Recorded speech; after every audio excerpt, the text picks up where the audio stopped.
Hello dear students, আজকে রয়েছে তোমাদের জন্য এমন 10টি বাক্য যেখানে অনেকেই দেখি ছোট্ট ছোট্ট ভুল করে থাকে। চলো সেই বাক্যগুলো কোনগুলো দেখে নিই এবং কোথায় কোথায় ভুলগুলো করে থাকে।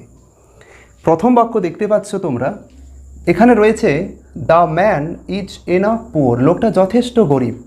এখানে ভুলটা কোথায় রয়েছে? এনাফ শব্দে, ঠিক এই জায়গাটাতে ভুলটি আছে। এখানে বলি এই এনাফ শব্দটি একটি অ্যাডজেক্টিভ আকারে কাজ করে এবং অ্যাডভার্ব আকারেও কাজ করে। এবার বলি, যখন একটি শব্দ অ্যাডজেক্টিভ আকারে কাজ করে আমরা কি জানি? তা কোনো না কোনো নাউন বা প্রোনাউনকে মডিফাই করে।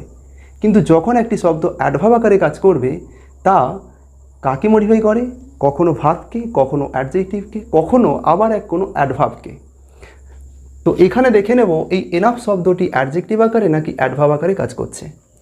The man is enough poor, এই পুয়ারকে মডিফাই করতে এনাফ শব্দটিকে ব্যবহার করা হয়েছে, আর এই শব্দটি একটি অ্যাডজেক্টিভ। ওই যে বললাম, এনাফ শব্দটি যখন কোনো অ্যাডজেক্টিভকে মডিফাই করবে তখন সেটা অ্যাডভার্ব, অথবা কোনো অ্যাডভার্বকে মডিফাই করলেও সেই এনাফ শব্দটি অ্যাডভার্বই হয়। এবার বলে রাখি, এখানে তাহলে বুঝতে পারলে কি যে এনাফ শব্দটি অ্যাডভার্ব আকারে কাজ করছে। এবার এখানে বলি, এই এনাফ শব্দটি যখন অ্যাডভার্ব আকারে কাজ করবে তখন সেই অ্যাডজেক্টিভ বা অ্যাডভার্বের ঠিক পরে বসাতে হবে, তার পূর্বে নয়। তোমাকে কি করতে হবে? এনাফ শব্দটি এখানে না রেখে ঠিক এই জায়গায় বসাতে হবে, অর্থাৎ এখানে হবে না। কিন্তু অপরদিকে বলি, যদি এই এনাফ শব্দটি অ্যাডজেক্টিভ আকারে কাজ করতো তাহলে কি করতে? ঠিক নাউনের আগে রাখতে।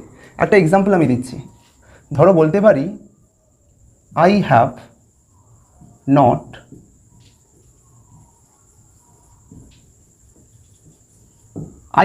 এনাফ মানি, আমার যথেষ্ট টাকা নেই।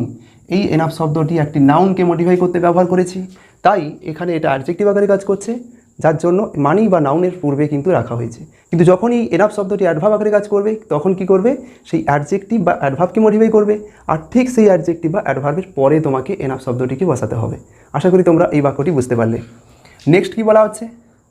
I prefer T than coffee, আমি কফির চাইতে টি বা চাকে পছন্দ করি। প্রেফার মানে কি? পছন্দ করা।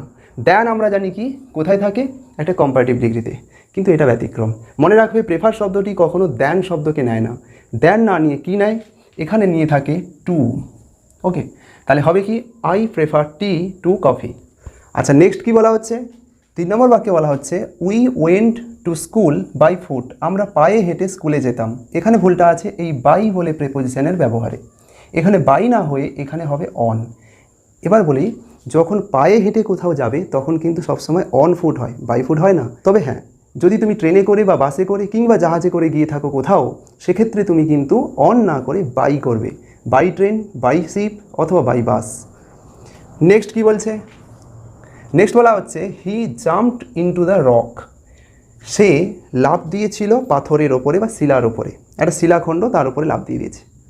এখানেও ভুলটা রয়েছে ঠিক প্রেপোজিশনের ব্যবহারে। এখানে ইনটু না হয়ে হবে অন টু। কেন? আমরা জানি কোনো গতিশীল অবস্থায় কারোর ভেতরে প্রবেশ করে যাওয়া হলে সেক্ষেত্রে ইনটু বলে একটা প্রেপোজিশন বসানো হয়। হ্যাঁ, সে লাফ দিয়েছিল শিলাখণ্ডের ওপর।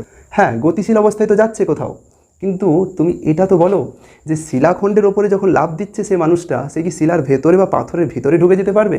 নিশ্চয় না। তাহলে এক্ষেত্রে কি হবে? ইনটু হবে কি? না, এখানে হবে অন টু, কারণ সে ভেতরে প্রবেশ করতে পারছে না। তাই যখন কোনো গতিশীল অবস্থায় কোথাও যাওয়া হচ্ছে অথচ তার ভেতরে প্রবেশ করা যাচ্ছে না, সেক্ষেত্রে অন টু করবে।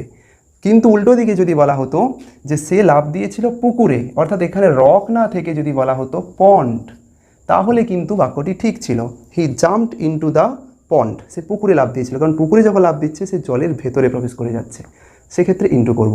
কিন্তু এখানে যেহেতু পাথর রয়েছে, ভেতরে প্রবেশ করতে পারছে না, তাই এখানে কি করব? On two. নেক্সট কি বলছে? দে ডিড আ মিস্টেক, তারা একটা ভুল করে ফেলেছিল হোয়াইল টকিং, যখন কথা বলছিল। এখানে ভুল রয়েছে ভার্বের ব্যবহারে, এই যে ডিড। মনে রাখবে, কোনো ব্যক্তি যদি ভুল করে থাকে, ভুল করা বলতে মিস্টেক করে ফেলা। মিস্টেক শব্দটি কিন্তু একটা নাউন আকারেও কাজ করে, একটা ভার্ব আকারেও কাজ করে। যখন মিস্টেক শব্দটিকে নাউন আকারে রাখবে তখন মিস্টেক মানে কি? ভুল। আর করা, করা অর্থে ডুকে আনবে না, আনবে কাকে? মেক ভার্ব আনবে, MAKE। এখানে যেহেতু ডু ভার্বের সেকেন্ড ফর্ম ডিড ইউজ করা হয়েছে, তাহলে বাক্যটি পাস্ট টেন্সে আছে, তাহলে মেক না হয়ে এখানে কি হবে?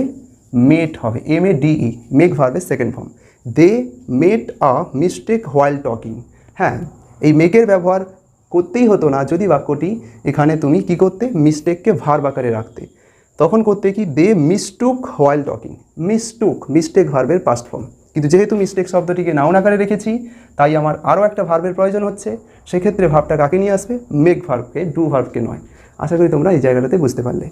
নেক্সট কি বলছে, they have seen a snake yesterday. তারা গতকাল একটা সাপ দেখেছে। এখানেও ভার্বের ভুল আছে। এখানে দেখতে পাচ্ছি হ্যাভ সিন, যা বুঝিয়ে দিচ্ছে বাক্যটি প্রেজেন্ট পারফেক্টে করা হয়েছে।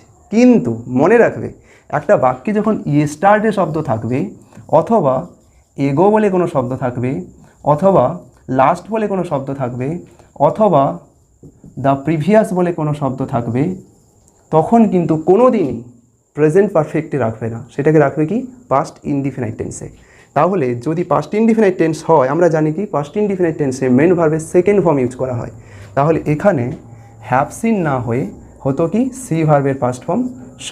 দে স আ স্নেক ইয়েস্টারডে। আশা করি এই বাক্যটিও তোমরা বুঝতে পারলে। চলো নেক্সট কী বাক্য রয়েছে। আচ্ছা, নেক্সট কি আছে, নেক্সট বলা হচ্ছে হি টক্স ফ্রেন্ডলি। তিনি বন্ধুত্বপূর্ণভাবে কথা বলেন। অর্থাৎ আমি দেখতে পাচ্ছি বাক্যটাতে কোথাও অর্থের দিক থেকেও ভুল নেই, কোথাও আবার গ্রামাটিক্যালিও ভুল নেই। মনে তো হচ্ছে তাই না, কিন্তু ভুল তো আছেই।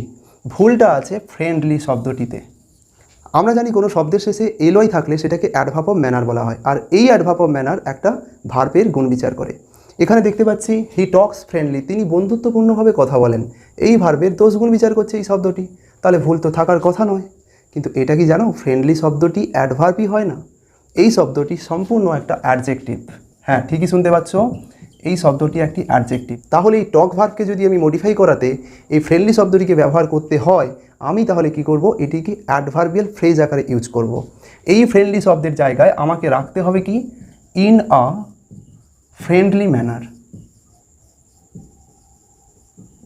অর্থাৎ বাক্যটি হবে কি, হি টক্স ইন আ ফ্রেন্ডলি ম্যানার।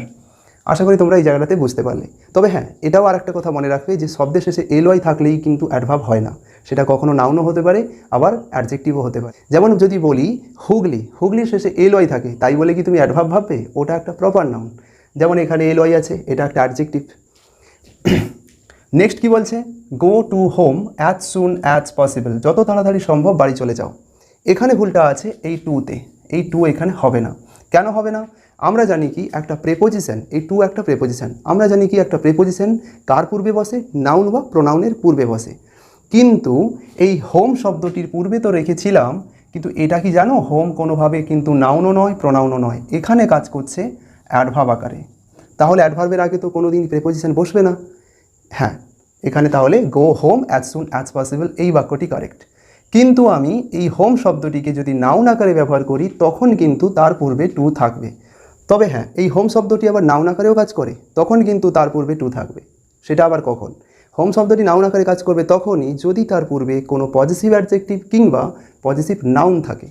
আমি যদি বলি go to your home as soon as possible, তাহলে কিন্তু বাক্যটি correct. Go to your home, go to your home. এই ইয়োর শব্দটি একটি পজিটিভ অ্যাডজেক্টিভ, আর অ্যাডজেক্টিভ আমরা জানি কোনো না কোনো নাউনের গুণ বিচার করে। এই হোম শব্দটি তখন নাউন আকারে কাজ করবে। Go to your home as soon as possible এটা বলতে পারি। কিন্তু যখনই এই পজিটিভ অ্যাডজেক্টিভ থাকছে না, তখন টুও থাকছে না। নেক্সট কি বলছে, I saw him 3 years before. আমি তাকে 3 বছর আগে দেখেছিলাম। ভুলটা কোথায় আছে? এই বিফোর শব্দে। এখানে বিফোর না হয়ে হবে কি, এগো। কেন? মনে রাখবে, এখানে দেখতে পাচ্ছ একটা সময়ের উল্লেখ আছে, তাই না? 3 বছর আগে আমি তাকে দেখেছিলাম। এইভাবে যদি কোনো নির্দিষ্ট সময়ের উল্লেখ থাকে, সেটা 3 বছর হতে পারে, 30 বছর হতে পারে, 3 দিন হতে পারে, কিংবা 3 মাস হতে পারে। কোনো এক নির্দিষ্ট সেই সময়ের পূর্বে বা আগে যদি কোনো কাজ হয়েছিল বা ঘটেছিল, সেক্ষেত্রে আমরা পূর্বে বা আগে অর্থে বিফোর না ব্যবহার করে এগো ব্যবহার করব। আই স হিম 3 years এগো, আই স হিম 3 days এগো, অথবা আই স হিম 5 years এগো, অথবা আই স হিম 5 months এগো। বিফোর কোনো দিন হবে না এক্ষেত্রে। চলো নেক্সট তথা লাস্ট কি বলছে, please give to me the book. দয়া করে আমাকে বইটা দাও। এখানে একই রকমভাবে এই যে টু দেখতে পাচ্ছ, এখানে থাকবে না। কেন বলি এখানে একটু ইন ডিটেল। তোমরা দেখতে পাচ্ছ গিভ বলে একটা ভার্ব আছে, আর এই ভার্বের দুটো অবজেক্ট আছে, একটা মি আর একটা দ্য বুক।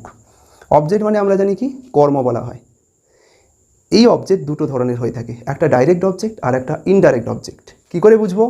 যখনই একটা বাক্যে ভার্ব থাকছে, সেই ভার্বকে তুমি যদি কি দিয়ে কোশ্চেন করলে তার আনসার পাও, সেটা হবে তোমার কি direct object. Please give me the book, আমাকে বইটা দাও, কি দাও, বই দাও। তাহলে কি প্রশ্নের উত্তর এইটা, তাহলে এটাকে কি বলে ডাইরেক্ট অবজেক্ট। অপরদিকে যদি বলি আমি কাকে অথবা কাদের দিয়ে কোশ্চেন করো আর তার আনসার যদি পাও, সেটা হবে ইনডাইরেক্ট অবজেক্ট। কাকে বইটা দিতে বলা হচ্ছে, আমাকে, তাহলে এই মি তখন হয়ে যাবে কি ইনডাইরেক্ট অবজেক্ট। এবার বলি, তাহলে একটা বাক্যে যখন দুটো অবজেক্ট থাকছে ডাইরেক্ট এবং ইনডাইরেক্ট, সেখানে কিভাবে বসাবে? যদি তুমি কি করো, ঠিক ভার্বের কাছেই ইনডাইরেক্ট অবজেক্টকে রাখো আর তার ঠিক পরে যদি ডাইরেক্ট অবজেক্টকে রাখো, তাহলে কোনো প্রেপোজিশনের দরকার হচ্ছে না, মানে বিশেষ করে টু এর দরকার হচ্ছে না। কিন্তু ঠিক ভার্বের পরে ডাইরেক্ট অবজেক্টকে নিয়ে চলে এসেছো আর ইনডাইরেক্ট অবজেক্টকে পরে পাঠিয়ে দিয়েছো, তাহলে সেক্ষেত্রে কিন্তু মাঝখানে টু এর দরকার পড়বে। মানে কি, আমি যদি বলি please give the book, the book direct অবজেক্টকে আমি কি করলাম, ঠিক ভার্বের কাছে নিয়ে এলাম, তখন ইনডাইরেক্ট অবজেক্টকে পরে পাঠাচ্ছি, সেক্ষেত্রে কিন্তু তার ঠিক আগে একটা টু এর প্রয়োজন পড়ছে। Please give the book to me, তাহলে কি বুঝলে, একটা ভার্বের কাছে যদি ইনডাইরেক্ট অবজেক্টকে রাখো তার ঠিক পূর্বে টু এর দরকার পড়ছে না। অপরদিকে কি, ভার্বের কাছে ইনডাইরেক্ট অবজেক্টকে না রেখে ডাইরেক্ট অবজেক্টকে রেখেছো, তাহলে ইনডাইরেক্ট অবজেক্টের আগে একটা টু আনতে হবে। আশা করি তোমরা বুঝতে পারলে। তো আজকে এইটুকুই, দেখা হচ্ছে পরের ভিডিওতে। Till then all the best, সকলে ভালো থাকো, সকলকে সাথে নিয়ে এগিয়ে চলো।